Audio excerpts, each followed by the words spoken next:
আসসালামু আলাইকুম, স্বাগত জানাচ্ছি আট টিভির দুপুরের সংবাদে। আপনাদের সঙ্গে আছি আমি নাবিলা হাসান। কলকাতায় রাতভর তল্লাশি চালিয়েও উদ্ধার করা যায়নি ঝিনাইদহ ৪ আসনের সংসদ সদস্য আনোয়ারুল আজিম আনারের খণ্ডিত দেহ। কলকাতা পুলিশ জানায়, গ্রেফতারকৃতদের জিজ্ঞাসাবাদে তারা এমপি আনারের খণ্ডিত দেহ ফেলার বেশ কিছু স্থান চিহ্নিত করে সেখানে কুকুর দিয়ে তল্লাশি চালিয়েও কিছু পাওয়া যায়নি। সিআইডির তদন্ত সংশ্লিষ্টরা জানিয়েছে, আনারকে হত্যার পর পেশাদার অপরাধীর মতো লাশ টুকরো টুকরো করে হলুদ মিশিয়ে রাখা হয়। লবণ মিশিয়ে রাখার কারণে দ্রুত মাংস পচে গেছে।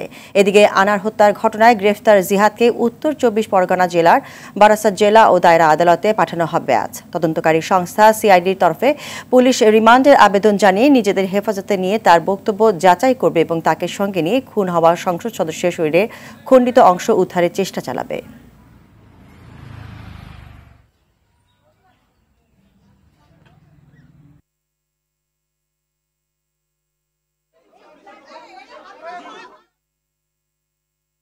দর্শক, কলকাতায় রয়েছেন সহকর্মী পরমাশিস ঘোষ রায়। সংসদ সদস্য আনোয়ারুল আজিম হত্যাকাণ্ডের বিষয়ে সর্বশেষ পরিস্থিতি জানবো তার কাছ থেকে।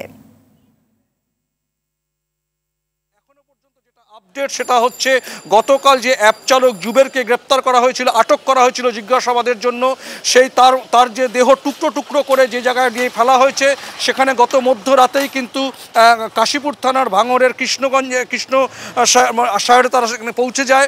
সারা রাত দ্বারা তদন্ত করছে, সেখানে ডিজাস্টার ম্যানেজমেন্টকে কাজে লাগানো হয়েছে দেহের অংশাবশেষ খুঁজে পাওয়া যায় কিনা। ইতিমধ্যে গতকাল যেটা সবচেয়ে বড় খবর, জিহাদ নামে যে মুম্বাইবাসী যে কসাইকে কলকাতায় নিয়ে আসা হয়েছিল এই খুনের ব্যাপারে, তাকে কিন্তু আজকে ভারতীয় সময় বেলা ১১টার মধ্যে সিআইডির তরফে বারাসাত আদালতে নিয়ে যাওয়া হয়েছে। ভারতীয় সময় দুপুর ২টোর পর বিচারকের সামনে তাকে পেশ করা হবে। সিআইডি সূত্রে যতটা খবর, তদন্তের স্বার্থে কিন্তু তাকে নিজেদের হেফাজতে চাইবে এবং আশা করা হচ্ছে বারাসাত কোর্ট কিন্তু তাকে সেই জজ কিন্তু সেই আদালত হয়তো তাকে মান্যতা দেবে, সিআইডি যাতে হেফাজত পায়। তদন্তের স্বার্থেই কিন্তু সিআইডি তাকে হেফাজতে নিতে চাইবে। ইতিমধ্যে এখনো পর্যন্ত বেশ কিছু নাম উঠে এসেছে। সিয়াম বলে একজনকে, জুবের যে গাড়ির ড্রাইভার, সিয়ামকে জিহাদকে সাহায্য করার জন্য সিয়ামকে ডেকে এনেছিল। সিয়ামকেও কিন্তু খোঁজার চেষ্টা চলছে। এছাড়া ফয়জুল, মুস্তাফিজুর, এরকম দুজনকে আরও খোঁজার চেষ্টা চলছে।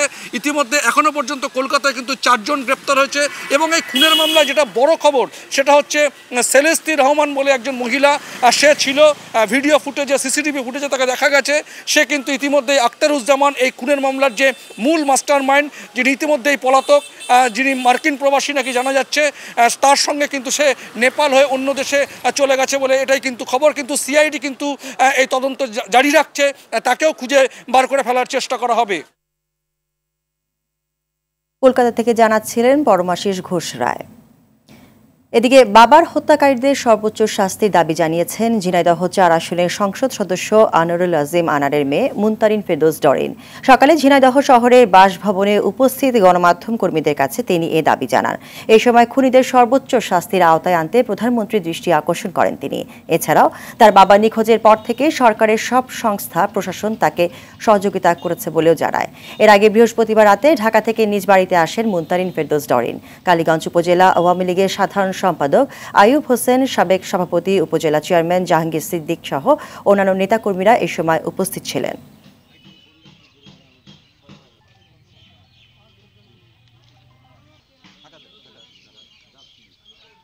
বাবার মুখ দেখতে না পারা, বাবার এই নির্মম ভাবে হত্যা করা, এটা কোনো মানুষের কাজ হতে পারে না। এত নিষ্ঠুরতা, মানুষ এত ভয়ঙ্কর। আমি এর বিচার চাই। আসলে আমি রাজনৈতিকও কারণ মনে করছি না, ব্যবসায়িকও না। কারণ আমি আগে চাচ্ছি যে মূল যে আসামি, আইনের আওতায় তাকে আনতে হবে। দর্শক, এবার ঝিনাইদহ থেকে সরাসরি যোগ দিচ্ছেন আমাদের আরেক সহকর্মী শিপলু জামান। শিপলু, এমপি আনোয়ারুল হত্যাকাণ্ডের প্রতিবাদে ঝিনাইদহে কি কি কর্মসূচি দেখছেন এবং পরিবারের সদস্যরা বা কি বলছেন?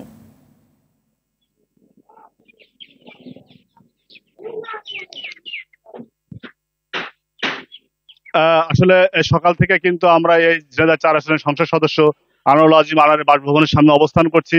আজ সকালে তার কন্যা মুনতারিন ফেরদৌস ডরিন কিন্তু ঢাকা থেকে আসার পরে এখানে একটা হৃদয় বিদারক ঘটনা ঘটেছে। আসলে তার কন্যা কিন্তু এখানে বসে আছেন বিভিন্ন নেতাকর্মী যারা আছেন তাদের সাথে কথা বলছেন, গণমাধ্যম কর্মীদের সাথে কথা বলছেন। আসলে আমরা জানতে পেরেছি যে কালীগঞ্জ থানা আওয়ামী লীগের কার্যালয়ের সামনে অবস্থান করছি। কালীগঞ্জ থানা আওয়ামী লীগের দলীয় কার্যালয় থেকে কালো পতাকা এবং দলীয় পতাকা উত্তোলন, কালো ব্যাজ ধারণের কর্মসূচি চলছে। তাছাড়া শহরে বিভিন্ন জায়গাতে মাইকিং চলছে। আসলে তার পরিবারের দাবি এবং তার পরিবার আশা করছে তার আসলে মৃতদের কিছুটা অংশ যদি তারা পেয়ে থাকেন, তারা এটা নিয়ে তারা সান্ত্বনা নিয়ে তারা এখানে কাজ করতে চান। এবং এখানকার নেতা কর্মী যারা আছেন তাদের দাবি এই ঘটনার যে মূল হোতা আছে তার বিচারের আওতায় আনা হোক, এটা তাদের দাবি করেছেন। আপনারা দেখতে পাচ্ছেন যে জাতীয় সংসদ সদস্য আনোয়ারুল আজিম আনার সাহেবের স্বজনরা তারা কিন্তু এখানে বসে আছেন এবং তার যারা শুভাকাঙ্ক্ষী তারা কিন্তু এখানে বসে আছেন। আর এই হত্যার মূল যে পরিকল্পনাকারী আখতারুজ্জামান শাহিন পার্শ্ববর্তী উপজেলা কোটচাঁদপুরের বাসিন্দা, তিনি লাপাত্তা, তিনি আমেরিকাতে অবস্থান করছে বলে আমরা জানতে পেরেছি। তার পরিবারের পক্ষ থেকে, রাজনৈতিক পক্ষ থেকে তাকে দ্রুত দেশে ফিরিয়ে এনে বিচারের দাবি জানিয়েছেন। তো আমরা এখন দর্শকের কথা বলবো সংসদ সদস্য আনোয়ারুল আজিমের কন্যা মুনতাসির ফেরদৌস ডরিনীর সাথে। তিনি আমাদেরকে গণমাধ্যমের সামনে তিনি কিছু বলবেন। আমি আপনাদের কাছে একটা কথাই বলতে চাই যে কোনো মূল্যে যাই হোক আমার বাবার লাশটা আমি দেখতে চাই এবং আমি একটু হাত দিয়ে ধরে দেখতে চাই। তারা আমাকে আইডেন্টিফাই করে আমার বাবার দেহটা আমাকে ফিরিয়ে দিক। আমি একটু নিজে হাতে দেখি। সে তার মাকে খুব ভালোবাসতো। তার মা শুয়ে আছে, তার পাশে থেকে আমি শুয়ে দিয়ে আসি। আমি ধরো কালীগঞ্জে আসলে আমি শুয়ে দেখতে পারি যে আমার বাবা এখানে আছে শুয়ে। আমি আমার বাবার লাশটা নিয়ে আসার জন্য সবার সহযোগিতা কামনা করছি। তারা কাজ করছে, তাদের কার্যক্রম চলছে, তারা অবশ্যই চেষ্টা করছে। আমিও দেখছি তাদের কলকাতা সাংবাদিক ভাইদের লাইভে আমি দেখছি। দর্শক, আপনারা জানেন যে তারা এখানে দাঁড়িয়ে আছেন তার বাবার মূল হত্যার রহস্য জানার জন্য। এই ছিল আমার কাছে জেলা 4 আসনের সংসদ সদস্য আনোয়ারুল আজিম আনারের বাসভবন থেকে সর্বশেষ সংবাদ। ধন্যবাদ শিপলু আপনাকে। দর্শক, রাজধানী ডিবি কার্যালয়ে আছেন সহকর্মী সুমন তানভীর। এমপি আনোয়ারুল আজিম হত্যাকাণ্ড তদন্তের সর্বশেষ তথ্য জানাতে সরাসরি যোগ দিচ্ছেন তিনি। তানভীর, তদন্তের হালনাগাদ তথ্য কি আছে আপনার কাছে, বিস্তারিত জানাবেন।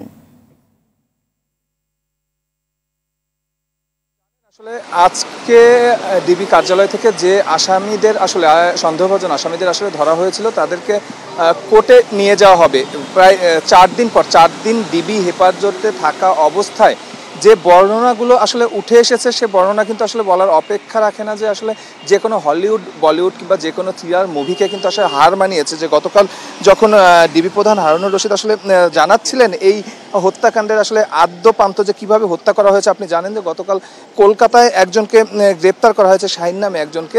তার মানে সে কিন্তু একজন প্রফেশনাল কসাই এবং সেই কসাই মুম্বাই থেকে এই ঘটনার 2 দিন আগে তাকে নিয়ে আসা হয়েছিল শুধুমাত্র এই সংসদ সদস্যের হাড্ডি মাংস আলাদা করে যাতে এই মরদেহ কোনোভাবেই যাতে পাওয়া না যায় সেই উদ্দেশ্যে কিন্তু প্রফেশনাল কসাই পর্যন্ত ভাড়া করা হয়েছিল। আজকে একটি সিসিটিভি ফুটেজ কিন্তু আসলে আমাদের হাতে এসেছে। সেই সিসিটিভি ফুটেজে দেখা যাচ্ছে কিন্তু যে একজন ব্রিফকেস নিয়ে কিন্তু বের হচ্ছেন এবং বলা হচ্ছে যে এই ব্রিফকেসের ভেতরেই যে এই যে হাড্ডি মাংস আলাদা করে যে শরীরের অংশগুলো ছিল সেই অংশগুলো নিয়ে কিন্তু বিভিন্ন জায়গায় ছড়িয়ে ছিটে দেওয়া হয়েছে। এবং আমরা কলকাতা থেকে এখন পর্যন্ত যে নিউ টাউন ফ্ল্যাটে আসলে ওনাকে হত্যা করা হয়েছিল সেই হত্যার পরে আজকে আমরা যতটুকু জানতে পেরেছি যে জিহাদকে নিয়ে ভাঙড় এলাকার কৃষ্ণমাটি সহ আশেপাশের এলাকায় কিন্তু আসলে সেই দেহ অবশেষ খোঁজার কিন্তু অভিযান চলছে। সেই সঙ্গে এই পুলিশের সঙ্গে, কলকাতা পুলিশের সঙ্গে কিন্তু ভারতের যে ডিজাস্টার ম্যানেজমেন্ট গ্রুপ তারাও কিন্তু আসলে অংশ নিয়েছে। সব কিছু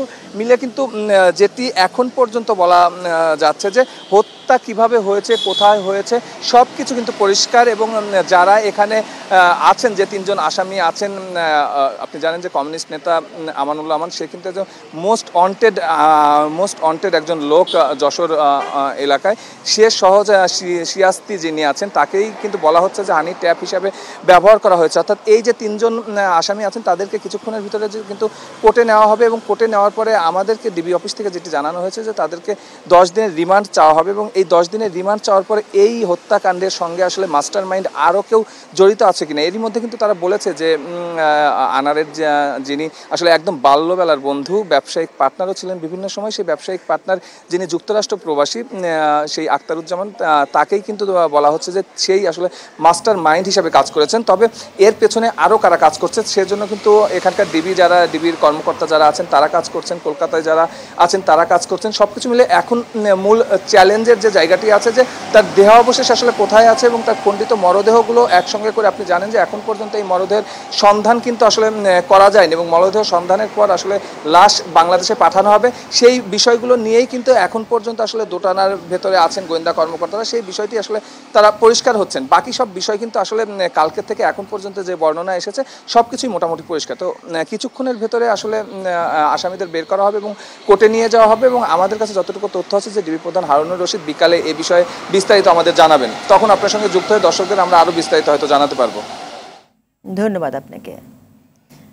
সাবেক পুলিশ মহাপরিদর্শক বেনজির আহমেদের সম্পদে জব্দের পর সরকারের পক্ষ থেকে প্রশাসক নিয়োগ হবে কিনা সে বিষয়ে আদালত সিদ্ধান্ত দেবে বলে জানিয়েছেন দুদকের আইনজীবী খুরশিদ আলম। তিনি জানান 30 দিনের মধ্যে বিজ্ঞপ্তি আকারে আদেশটি প্রকাশ করবে দুদক। সাবেক আইজিপি বেনজির আহমেদ, তার স্ত্রী জিশান মির্জা, বড় মেয়ে ফরহিন রিসা বিনতে বেনজির এবং ছোট মেয়ে তাহসিন রায়সা বিনতে বেনজিরের নামে বিভিন্ন সম্পত্তির 83টি দলিলে থাকা 109 একর 62.46% জমি অবৈধভাবে অর্জন করেছেন, যার বাজার মূল্য 10,05,59,000 টাকা। ঢাকা মহানগর দায়রা জজ মোহাম্মদ জগলুল হোসেনের আদালত 33টি ব্যাংক অ্যাকাউন্ট ও 83 দলিলের সম্পত্তি সহ আইজিপি বেনজির আহমেদের সম্পত্তি ক্রয়ের নির্দেশ দিয়েছেন। 83টা দলিলে ওনার যে গোপালগঞ্জ কক্সবাজারের প্রপার্টি সহ বেশ কিছু প্রপার্টি এবং অর্থলগ্নিকারী প্রতিষ্ঠান সহ 33টি ব্যাংক অ্যাকাউন্ট সেই জব্দের আদেশ দিয়েছে, যার মধ্যে উল্লেখ করা হয়েছে যে এই ব্যাংক অ্যাকাউন্টগুলো জব্দকৃত আদেশ যতক্ষণ বহাল আছে ততক্ষণ পর্যন্ত এখানে কোনো ট্রানজ্যাকশন করা যাবে না, অথবা তার মানে টাকা উঠানোও যাবে না, টাকা জমা দেওয়াও যাবে না। মানে সোজা কথা, এই জব্দকালীন সময়ে কোনো টাকা পয়সা প্রপার্টি বেহাত করা যাবে না।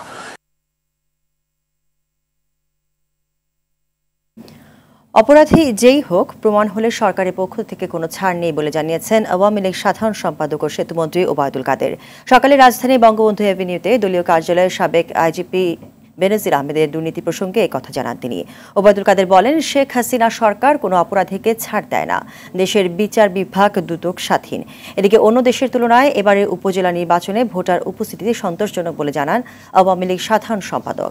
এর আগে দলীয় কার্যালয়ের সামনে নেত্রকোনা 1 আসনের সাবেক সংসদ সদস্য ও নেত্রকোনা জেলা আওয়ামী লীগের সহ সভাপতি মানু মজুমদারের মরদেহে প্রধানমন্ত্রী ও আওয়ামী লীগের পক্ষ থেকে শ্রদ্ধা জানানো হয়।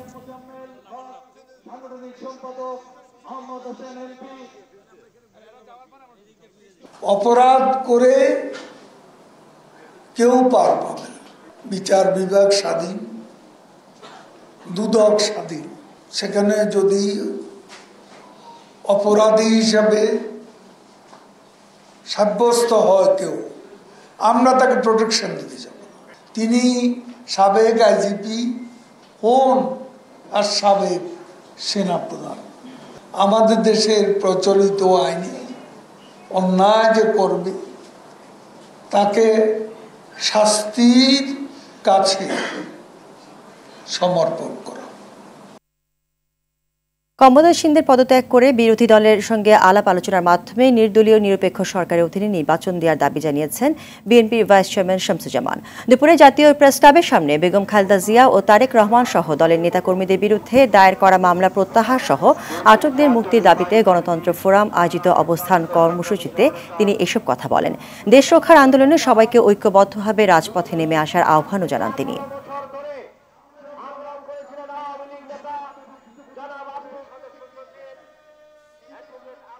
চারিধারে যে পরিস্থিতি, তাতে সরকারের অস্তিত্ব নিয়ে টান পড়েছে।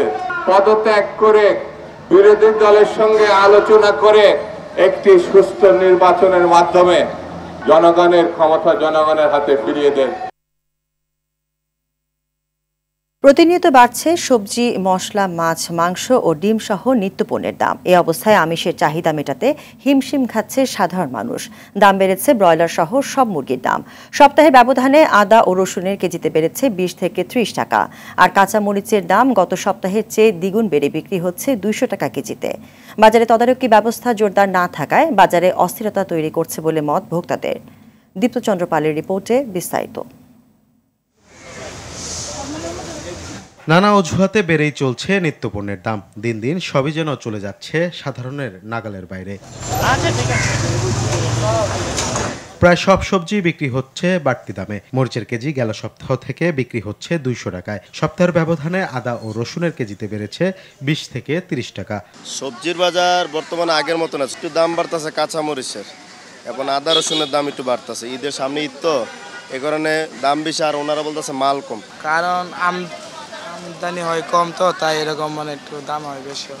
রোদ যে অনেক রোদ, তাই গাছ মুছ সব হয়ে যায়, শুকিয়ে যায়। কোরবানি ঈদের অনেক আগেই খোরা যুক্তিতে বেড়েছে সব ধরনের মশলার দাম।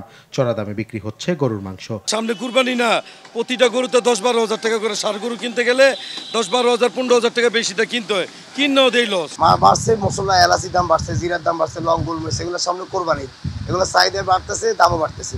যে জিরা ছিল 600, এখন 750, 780 চলতেছে।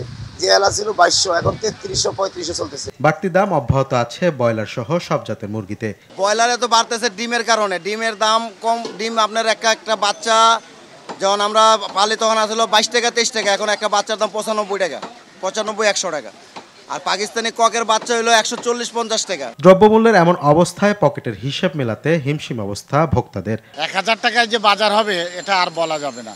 যেটা 1000 টাকার বাজার, ওটা এখন 2000 হয়ে গেছে। প্রত্যেক জিনিসেরই একটা মূল্য আছে নির্ধারিত, সেই মূল্য থেকে সামান্য 19-20 হইতে পারে, বাট যার যতটুকু ইচ্ছা বাড়ায় দিচ্ছে, বিক্রি হয়ে যাচ্ছে। সরকার ভিতরে যাইতো, জনগণের মাঝে যাইতো, তাহলে হয়তো বুঝতে পারতো যে আসলে মানুষ কত কষ্টে আছে এই বাজার নিয়ে। আমাদের চাহিদা হচ্ছে 2 কেজি, 800 টাকা কেজি বলে আজকে নিতে হচ্ছে 1.5 কেজি বা 1 কেজি এরকম। সিন্ডিকেটটা যদি আমরা ভেঙে দিতে পারি, তখন হয়তো প্রাইসগুলা নিম্নবিত্ত বা মধ্যবিত্ত যারা আছে আমাদের মতো মানুষ, তারা কিনতে পারবে। শুধু বিশেষ সময় নয়, নিয়মিত তদারকির মাধ্যমে বাজার সিন্ডিকেট ভেঙে দেওয়ার দাবি ভোক্তাদের।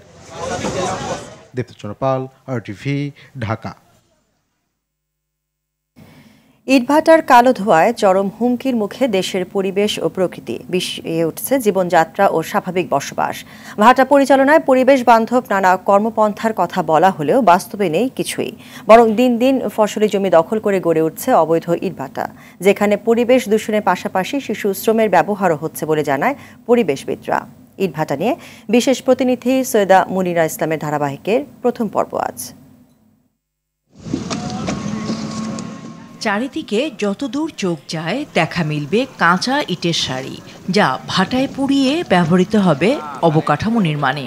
তবে ইট ভাটার কালো ধোঁয়া যে পরিবেশের জন্য কতটা ক্ষতিকর তা বলার অপেক্ষা রাখে না। পরিবেশ বান্ধব চিমনি ব্যবহারের কথা বলা হলেও বেশিরভাগ ক্ষেত্রে তা মানা হচ্ছে না। ধোঁয়া যেমন ক্ষতির কারণ হচ্ছে পরিবেশের, তেমনি বিরূপ প্রভাব পড়ছে আশেপাশের ফসলি জমিতে। দেশের প্রায় সিংহভাগ ইটভাটা পরিচালিত হয় অবৈধভাবে। নেই পরিবেশ ছাড়পত্র, গড়ে উঠেছে ফসলি জমিতে। এর বিষাক্ত ধোঁয়ায় ধান, ফলজ গাছ, মাছঝাড় ও সুপারি গাছ মারাত্মকভাবে ক্ষতিগ্রস্ত হচ্ছে। পরাগায়ন, যে সমস্ত ফুল ফল থেকে ফল ধরে, সেই পলিনেশনের প্রবলেম হয়। জাম গাছে আম ধরে না, জাম গাছে জাম ধরে না, নারকেল গাছে নারকেল হয় না। এটাও ইটের ভাষা একটা বড় নেগেটিভ ইম্প্যাক্ট। দেশের অর্থনীতিতে কৃষিখাতের উল্লেখযোগ্য অবদান থাকলেও ইটভাটার কারণে কৃষি উৎপাদনে বিরূপ প্রভাব পড়ছে। পাশাপাশি এসব ভাটায় ইট তৈরিতে কাজ করছে শিশুরা, তাদের বাড়ছে স্বাস্থ্য ঝুঁকি।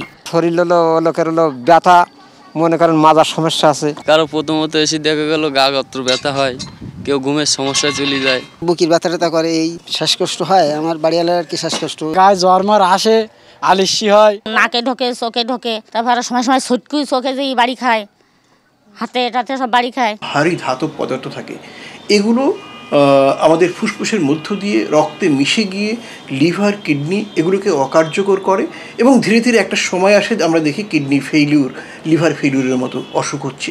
দেশে অবকাঠামো নির্মাণে ইট গুরুত্বপূর্ণ উপকরণ, তাই ইট তৈরিতে পরিবেশ সুরক্ষার বিষয়টি গুরুত্ব দেওয়ার আহ্বান জানান গবেষকরা। চিমনি হাইট বলা 120 ফিটের উপরে যদি রাখা হয়, তাইলে পাবলিক এবং গাছপালা পশু পাখি এদের জন্য ক্ষতিটা কম হবে। তবে পরিবেশ সুরক্ষিত রেখে ইটভাটা পরিচালনার কৌশল হাতে নেওয়া হয়েছে বলে জানান মালিক সমিতির এই নেতা। এই খাতের নানান প্রতিকূলতার কথাও জানান তিনি। সরকারের সাথে আমরা সহায়ক শক্তি হিসেবে আমরা কাজ করতে চাই। অবৈধ ইটভাটা বন্ধের পাশাপাশি পরিবেশ বান্ধব ভাটা গড়ে তুলতে সরকার উদ্যোগী হবে বলে মনে করেন পরিবেশবিদরা। সৈয়দা মুনিরা ইসলাম, RTV।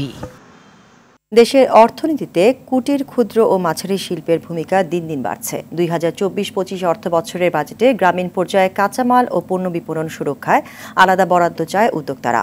বর্তমান বাজার পরিস্থিতিতে এই খাতকে এগিয়ে নিতে স্থানীয় শিল্প ও নারী উদ্যোক্তাদের সুরক্ষা, কৃষিভিত্তিক শিল্পায়নে মূসক, আয়কর ও শুল্ক সহজীকরণের পক্ষে SME ফাউন্ডেশন। এজন্য জাতীয় রাজস্ব বোর্ডকে 34টি প্রস্তাব দিয়েছে তারা। রিপোর্ট করছেন জাহিদ রহমান। উন্নত ও উন্নয়নশীল দেশগুলোয় টেকসই উন্নয়ন অর্জনের অন্যতম উপাদান SME খাত। উদীয়মান অর্থনীতির দেশগুলোর জাতীয় আয়ে আনুষ্ঠানিক SME খাতের অবদান 40%। পরিসংখ্যান বলছে এশিয়ার অনেক দেশেই শিল্প খাতে SMEর অবদান 90%। মোট জনশক্তির 60%-এর কর্মসংস্থানের সুযোগ তৈরি হয় এ খাতে। বাংলাদেশে মোট অর্থনীতির প্রায় 1/3 অবদানের পাশাপাশি মোট শিল্প কর্মসংস্থানের 85% SME খাতের ভূমিকা রয়েছে। দেশের শিল্প খাতের প্রতিষ্ঠানের সংখ্যা 78,18,565। এর 99% হচ্ছে কুটির, ক্ষুদ্র, ছোট ও মাঝারি উদ্যোগ বা SME খাতের। হারিয়ে যেতে বসা অনেক ঐতিহ্যবাহী শিল্পকে টিকিয়ে রাখতে প্রশিক্ষণের পাশাপাশি কাঁচামাল সহজীকরণের নিশ্চয়তা চান শিল্প সংশ্লিষ্টরা। আমাদের মার্কেটের যে বাজারটা আছে, এই বাজার সম্প্রসারণে ক্ষুদ্র উদ্যোক্তারা অনেক কম সাপোর্ট পায়। নতুন প্রজন্ম যাতে শিখতে পারে সেজন্য ভালো ট্রেনিংয়ের ব্যবস্থা।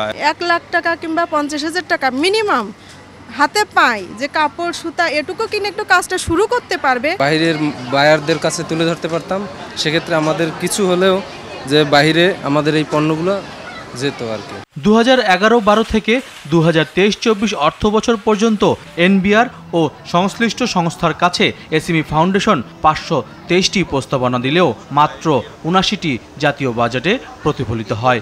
তারপরও SME খাতের বিকাশের লক্ষ্যে আসছে বাজেটে 34টি প্রস্তাবনা দিয়েছে SME ফাউন্ডেশন। SME বান্ধব বাজেট প্রস্তাবনা SME ফাউন্ডেশন থেকে প্রতি বছরই দেওয়া হয়। আমরা ক্ষুদ্র উদ্যোক্তাদেরকে যদি বড় বড় উদ্যোক্তার সাথে তুলনা করা হয় তাহলে কিন্তু তারা আপনার হারিয়ে যাবে। ফলে তাদের জন্য আলাদা পলিসিটা করতে হবে, যাতে হলে বড়দের পাশাপাশি ছোটরা বেঁচে থাকে। পণ্যের গুণগত মান রক্ষা করে প্রতিযোগিতায় যেতে পারলে পণ্যের রপ্তানি বাজার সম্প্রসারিত হওয়ার পাশাপাশি SME খাত GDP-তে শক্তিশালী ভূমিকা রাখতে পারবে বলে আশা এই খাতের উদ্যোক্তাদের। জাহিদ রহমান, RTV, ঢাকা।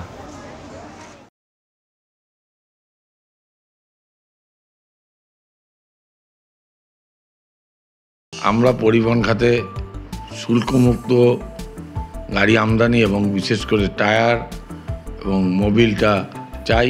জানি এবার সরকার বিশেষ করে টায়ার এবং মোবিলে জানি তাদের শুল্কটা মকুব করে, যাতে আমাদের পরিবহন খরচগুলো কমে যায়।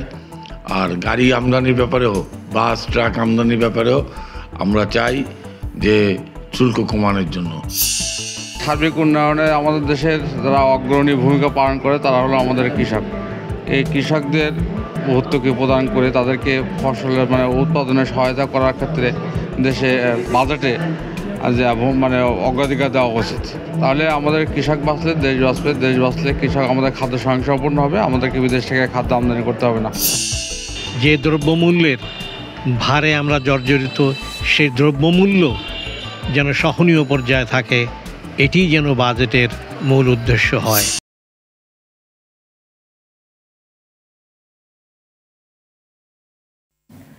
বাংলাদেশ বিমান বাহিনী ঘাঁটি বাসারের ফ্যালকন হল BF লেডিস ক্লাবের তত্ত্বাবধানে আজ ঢাকায় বেসিক ইংলিশ ল্যাঙ্গুয়েজ কোর্সের সনদপত্র বিতরণ করা হয়েছে। অনুষ্ঠানটি পরিচালিত করা হয় বাফুয়া ল্যাঙ্গুয়েজ ল্যাবের সৌজন্যে। বাফুয়ার সভানেত্রী তাহমিদা হান্নান প্রধান অতিথি হিসেবে অনুষ্ঠান কর্মসূচি উদ্বোধন ও প্রশিক্ষণার্থীদের মাঝে সনদপত্র বিতরণ করেন। অনুষ্ঠানে বাংলাদেশ বিমান বাহিনী ঘাঁটি বাসারের এয়ার অধিনায়ক সহ বিমান বাহিনী ঊর্ধ্বতন কর্মকর্তারা উপস্থিত ছিলেন।